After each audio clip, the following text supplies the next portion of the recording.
শুভ দিন। একদিকে আমাদের যীশু খ্রিস্টের আবির্ভাব দিবস আমরা উদযাপন করছি, তৎসঙ্গে আমাদের ভারতের প্রাক্তন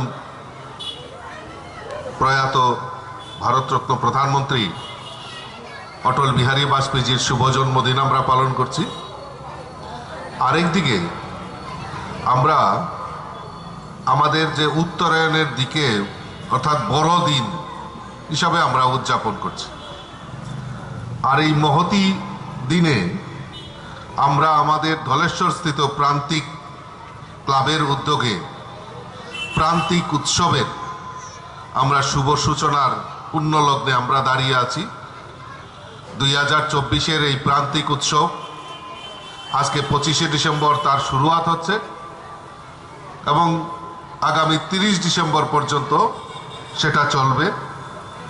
আজকের এই শুভ উদ্বোধনীয় অনুষ্ঠান মঞ্চে প্রান্তিক ক্লাবের উদ্যোগে বিভিন্নভাবে ওনারা সমাজের দুস্থ মানুষের কাছে পরিষেবা পৌঁছে দেওয়ার জন্য ওনারা একত্রিত হয়ে তারা সেদিন এই করোনার যুদ্ধ যখন লক আউট চলছিল, বিভিন্নভাবে কাজ, শ্রমিকদের কাজ বন্ধ ছিল, তারা দুস্থদের পাশে দাঁড়িয়ে তারা এটা প্রমাণ করেছে যে আমরা এই সমাজ যে পরিবর্তনের কথা আমরা বলছিলাম, এই সমাজ পরিবর্তনের প্রকৃত উদাহরণ এই প্রান্তিক ক্লাব। শুধু তাই নয়, আজকে এই মেলাকে এই কদিন ধরে যে মেলা চলবে, এই মেলাকে সাঙ্গিক করে আজকে প্রভাত ফেরির মাধ্যমে সকলকে অংশগ্রহণ, পার্টিসিপেট করা এবং আমাদের বিনামূল্যে স্বাস্থ্য পরিষেবা, যোগাসন প্রতিযোগিতা, গানের কম্পিটিশন, বিভিন্ন কম্পিটিশন, একটা সবসময় কর্মব্যস্ততার মাধ্যমে এই কদিন ধরে যে অনুষ্ঠান সূচি তারা হাতে নিয়েছে, আমি তাদেরকে শুধু সাধুবাদ জানাই। আর তার পাশাপাশি আমি 2 দিন আগে যখন প্রেস কনফারেন্স, ডক্টর প্রদীপ ভৌমিক যিনি চেয়ারম্যান, ওনার প্রেস কনফারেন্সও দেখছিলাম।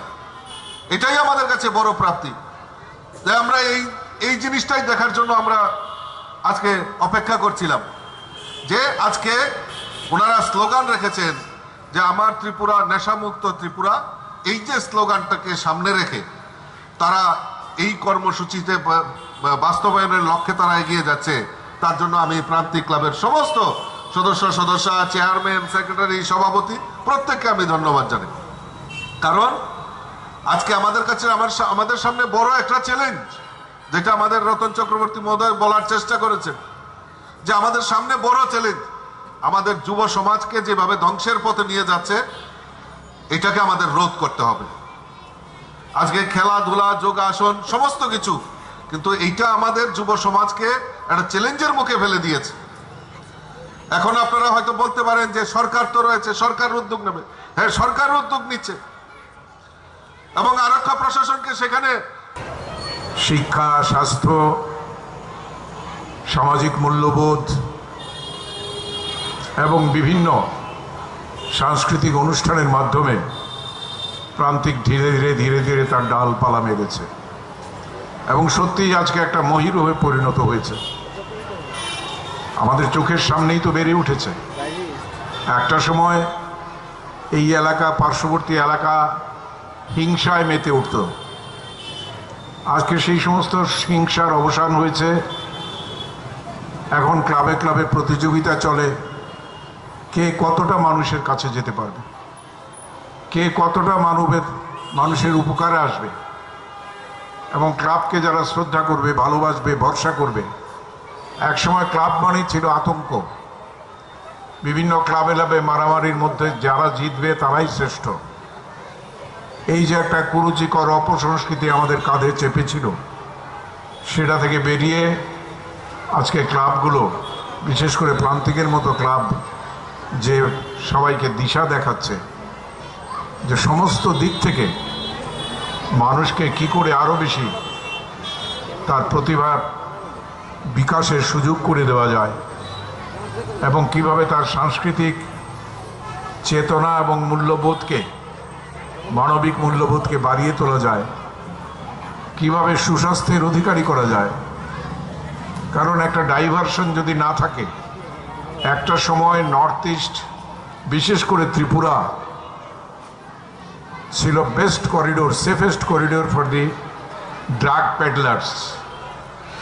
আপনারা সঠিকভাবেই আপনাদের থিম নির্বাচন করেছেন, নেশামুক্ত ত্রিপুরা, সুস্থ ত্রিপুরা। আজকে এটাই স্লোগান হওয়া উচিত। আর যুব সমাজকে যদি সেটা থেকে সরাতে হয়, তাহলে তার যে ডাইভারশন প্রয়োজন, সেটা হচ্ছে তার শিক্ষা, তার স্বাস্থ্য, সাংস্কৃতিক বিকাশ, সমস্ত দিক থেকে তাকে এগিয়ে নিয়ে যাওয়া, যার প্রচেষ্টা প্রান্তিক প্রতিনিয়ত করে চলেছে। আমি আশা রাখি, বিশ্বাস করি যে আগামী দিন আপনারা যে ধরনের বন্ধুত্বের বার্তা, ঐক্যের বার্তা, শ্রেষ্ঠ রাজ্য, শ্রেষ্ঠ দেশ গড়ার স্বপ্নে বিভোর করে তুলেছেন সমস্ত মানুষকে, এটা অন্যদেরও অনুপ্রেরণা যোগাবে। কাজে আমি সবসময় ক্লাবের সঙ্গে যোগাযোগ রাখি।